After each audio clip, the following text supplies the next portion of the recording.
Delhi police commissioner पहुंचे Singhu border. Delhi borders पर 6 स्तरीय सुरक्षा व्यवस्था। किसान आंदोलन की आहट के चलते दिल्ली की सभी सीमाओं पर बैरिकेडिंग करने के साथ ही 6 स्तरीय सुरक्षा व्यवस्था पुख्ता कर दी गई।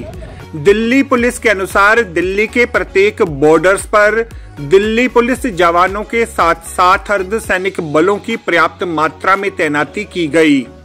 यूपी हरियाणा पुलिस की सहायता से दिल्ली बॉर्डर्स के अतिरिक्त पंजाब सहित अन्य जगहों पर बैरिकेडिंग कर किसानों के दिल्ली ना पहुंचने देने की व्यवस्था भी की गई।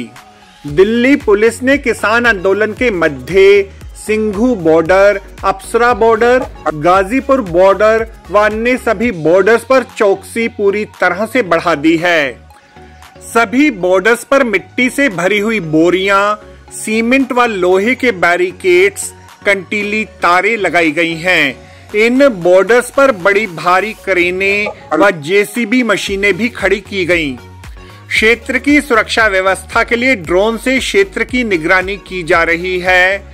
अन्य राज्यों से दिल्ली में फ्लाईओवर के माध्यम से आने वाले किसी भी वाहन अथवा यात्री तक तुरंत दिल्ली पुलिस के जवान पहुंच सकें, इसके लिए विशेष रूप से जमीन से लेकर फ्लाईओवर तक लोहे की सीढ़ियां लगाई गई हैं।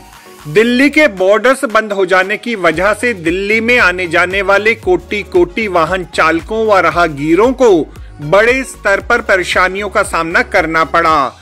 जगह जगह पर जाम लगने की शिकायतें आम रही।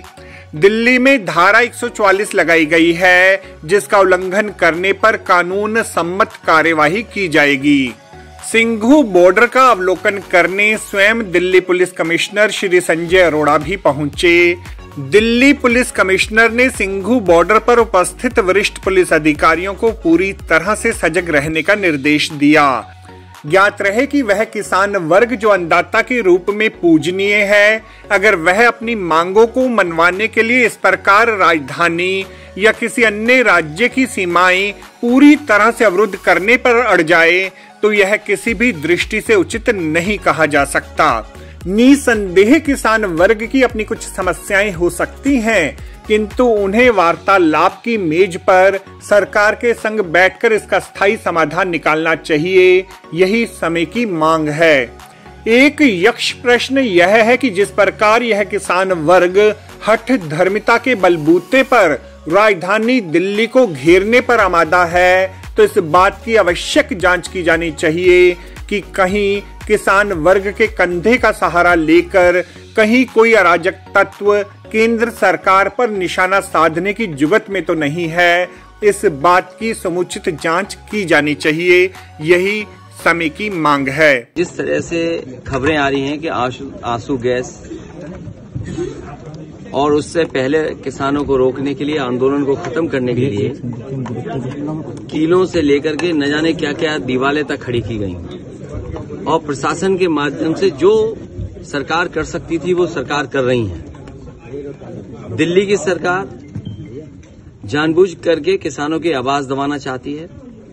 ये वही सरकार के लोग हैं जिन्होंने किसान को कहा कि उनकी आय दोगुनी हो जाएगी, फसल की कीमत मिलेगी, एमएसपी लागू करेंगे।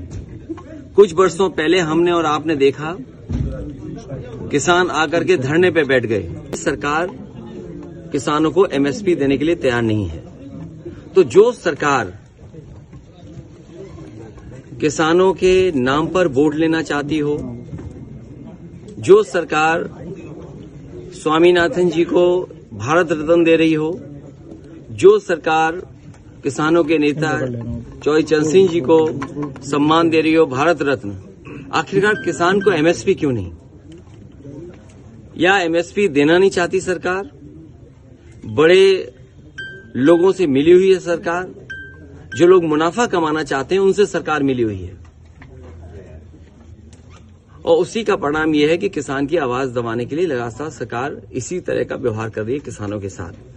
आने वाले चुनाव में जो 2024 को होने जा रहा है, देश की जनता भारतीय जनता पार्टी को हटा देगी। टोल पर उत्तर प्रदेश पुलिस ने डिटेन कर लिया, लेकिन हम ये बताना चाहते हैं कि पुलिस कितनी ही तानाशाही कर ले, सरकार कितनी तानाशाही कर ले, हम दिल्ली जाएंगे, किसान को दिल्ली जाने से कोई नहीं रोक सकता। देश का किसान दिल्ली से अपना एमएसपी का हक लेकर वापस लौटेगा। आपको हमारी यह रिपोर्ट कैसी लगी जरूर कमेंट करें। इस वीडियो को लाइक करें। हमारे चैनल दास्ताने इंद्रप्रस्थ को सब्सक्राइब करें ताकि हमारी सभी आगामी रिपोर्ट्स सबसे पहले आप तक पहुंच सके। ब्यूरो रिपोर्ट दास्ताने इंद्रप्रस्थ।